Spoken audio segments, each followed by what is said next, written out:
বাবা এমন অবস্থা হয়ে গেছে, ওই জায়গাতে প্রশাসনের সামনে চেয়ার ভাঙতেছেন, মানসিকভাবে পাগল হয়ে গেছে। আমার ছেলে নাই, এই শোক সহ্য করতে না পেরে এক বাবা পাগল হয়ে গেছে, পাগল হয়ে গেছে।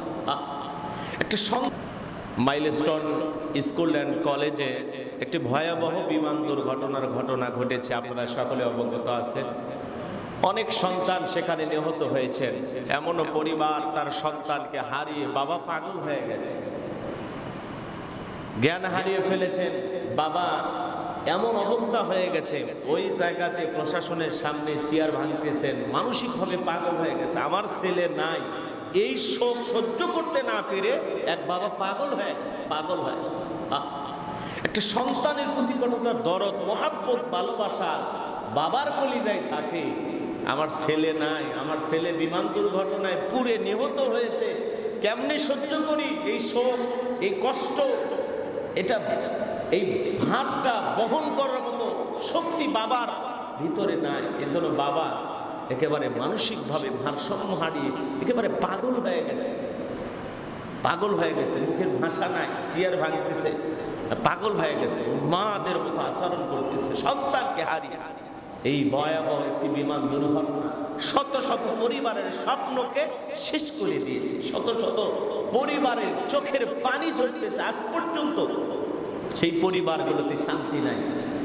একই পরিবারে তিনজন সন্তান, তিনজনই মারা গেছে। এরকম একটি হতাহতের ঘটনা ঘটেছে এই বিমান দুর্ঘটনায়। ঢাকা উত্তরায় যে ঘটনাটা ঘটেছে আপনারা দেখেছেন, অবাক হয়ে গেছে পুরো দেশবাসী। ওই 2-3 দিন আমরা ঘুমাইতে পারি না, এত কষ্ট আমাদের দিলের ভিতরে লেগে গেছে। বাবা সন্তানকে হারিয়ে পাগল হয়ে গেছে, পাগল। এক মা তার সন্তানকে হারিয়ে 8 বছর বাচ্চা হয় না, 8 বছর বিবাহ হয়েছে, সন্তান হয় না। কত মানুষ কত কথা বলে।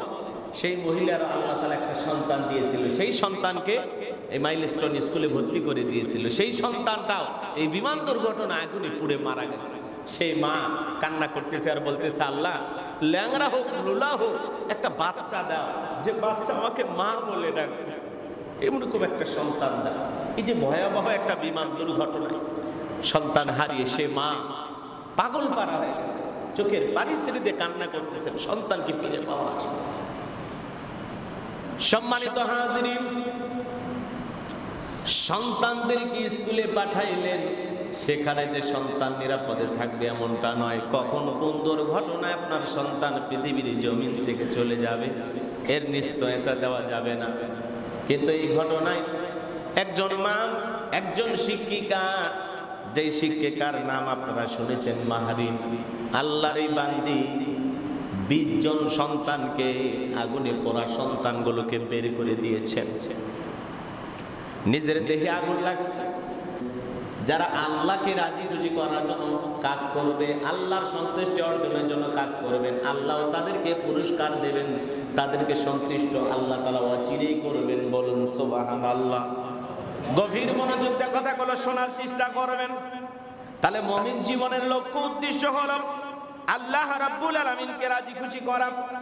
মুমিন জীবনের প্রত্যেকটি আমল কাজের পিছনে আল্লাহর সন্তুষ্টি অর্জন করা, লক্ষ্য করা, উদ্দেশ্য হলো আপনার আমার হওয়া উচিত। কেননা আল্লাহ তাআলা তার বান্দাদের সৃষ্টি করেছেন তার ইবাদত বندگی করার জন্য। তার বান্দার প্রতি মুহূর্ত সময় অতিবাহিত করা উচিত আল্লাহর দেয়া বিধান অনুযায়ী। আর আল্লাহ তাআলার সন্তুষ্টি হাসিল করতে হলে সমাজে ইসলামী বিধানকে চালু করতে হবে, সমাজের ভিতরে ইসলামী বিধান চালু থাকতে হবে। ইসলামী বিধান বা কোরআনী শাসন ছাড়া একজন মুমিন বান্দা কিছুতেই আল্লাহর সন্তুষ্টি হাসিল করা সম্ভব নয়।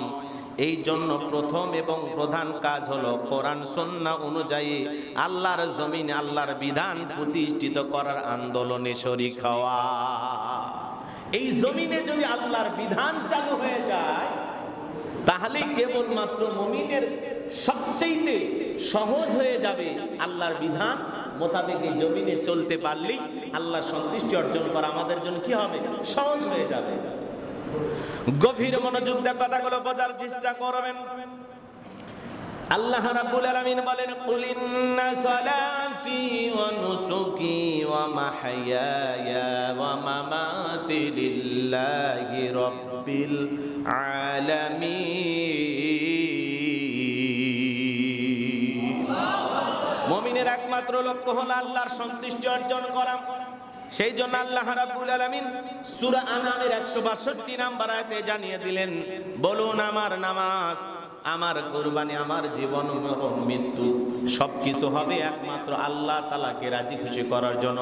আমার নামাজ, আমার কুরবানি, আমার জীবন, আমার মরণ লিল্লাহি রাব্বিল আলামিন, আসমান জমিনের প্রতিপালক আল্লাহ তাআলাকে রাজি খুশি করার জন্য, আল্লাহর সন্তুষ্টি অর্জনের জন্য মুমিন জীবনের সব কাজ হবে একমাত্র আল্লাহকে পাওয়ার জন্য। আল্লাহকে পাওয়ার জন্য কাজ করতে হবে। আমার জীবনের সব কিছু হবে একমাত্র আল্লাহর নৈকট্য লাভের আশায়, আল্লাহকে রাজি খুশি করার জন্য। এই জন্য মুমিনের লক্ষ্য, উদ্দেশ্য, টার্গেট হলো আল্লাহর সন্তুষ্টি অর্জন করা, আল্লাহকে পাওয়া। আমার জীবনের সবকিছু কার জন্য বলেন?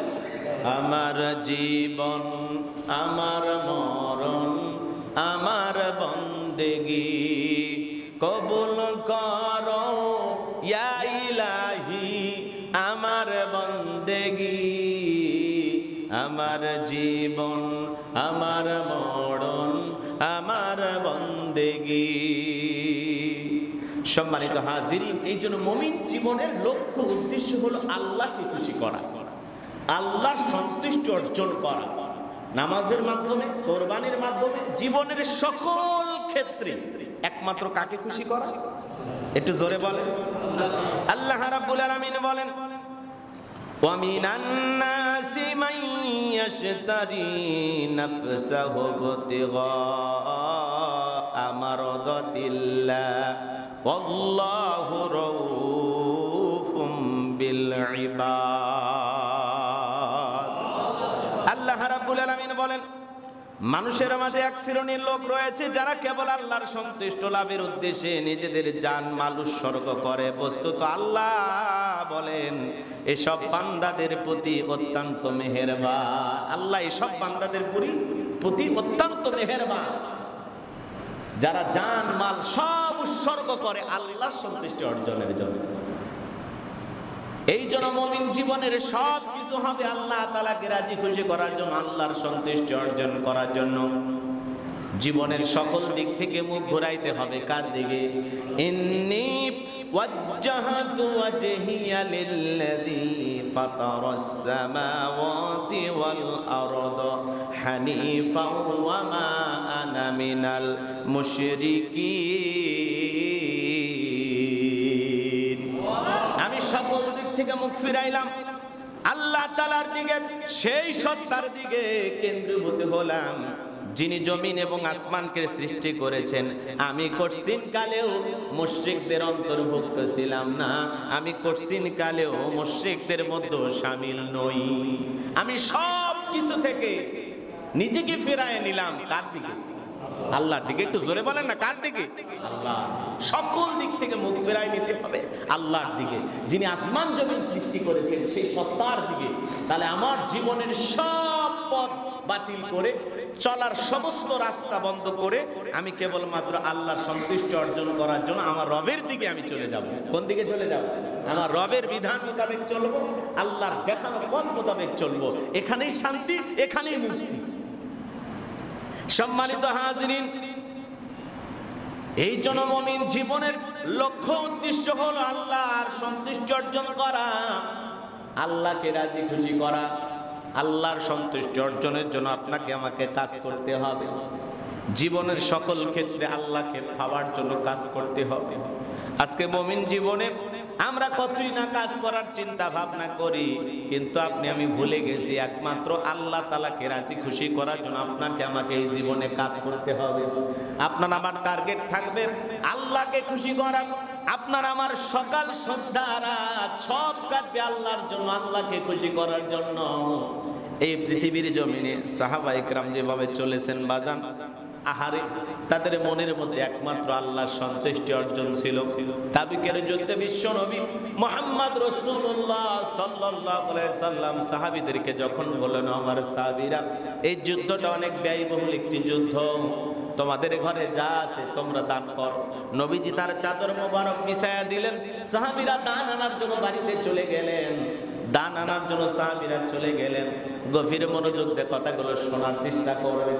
তারা কেমন ভাবে আল্লাহর সন্তুষ্টি অর্জনের জন্য পাগল পারা ছিলেন, কিভাবে আল্লাহকে তারা সন্তুষ্ট করতেন। গভীর মনোযোগ দিয়ে কথাগুলো শুনবেন। হযরত আবু বকর দান নিয়ে আসলেন, হযরত ওমর নিয়ে আসলেন, হযরত ওসমান নিয়ে আসলেন, সাহাবায়ে কেরাম নিয়ে আসলেন। সেদিন মহিলারা পর্যন্ত দান করেছিলেন। আমার নবীজি হযরত ওসমানকে জিজ্ঞাসা করলেন, ওসমান, কি পরিমাণে দান নিয়ে আসছো, বাড়িতে কতটুকু আছে? হযরত ওসমান ডেকে বলে, নবী, আমার সম্পদের 4 ভাগের 1 ভাগ নিয়ে আসছি, 25% নিয়ে আসছি, বাকি 75% বাড়িতে আছে। এরপরে নবীজি জিজ্ঞাসা করলেন, ওমর, তুমি কতটুকু নিয়ে আসছো? হযরত ওমর বললেন, নবী গো, আমি আমার সম্পদের অর্ধেক নিয়ে আসছি, বাকি অর্ধেক বাড়িতে আছে। নবী আমার ডেকে বলে, আবু বকর, তুমি কতটুকু নিয়ে আসছো? হযরত আবু বকর চোখের পানি ছেড়ে দিয়া কাঁদে আর বলে, নবী, আমার বাড়িতে যত সম্পদ ছিল সব নিয়ে আসছি। সম্পদ বলতে আর বাড়িতে কিছু নাই, পার্থিব সম্পদ বলতে যা বুঝাই গো নবী, সব আমি নিয়ে আসছি। আমার নবী ডেকে, আবু বকর, বাড়িতে কি রেখে আসছো? হযরত আবু বকর ডেকে বলে, নবী, আমি আমার বাড়িতে আমি আমার আল্লাহ এবং আমার রাসূলকে রেখে এসেছি।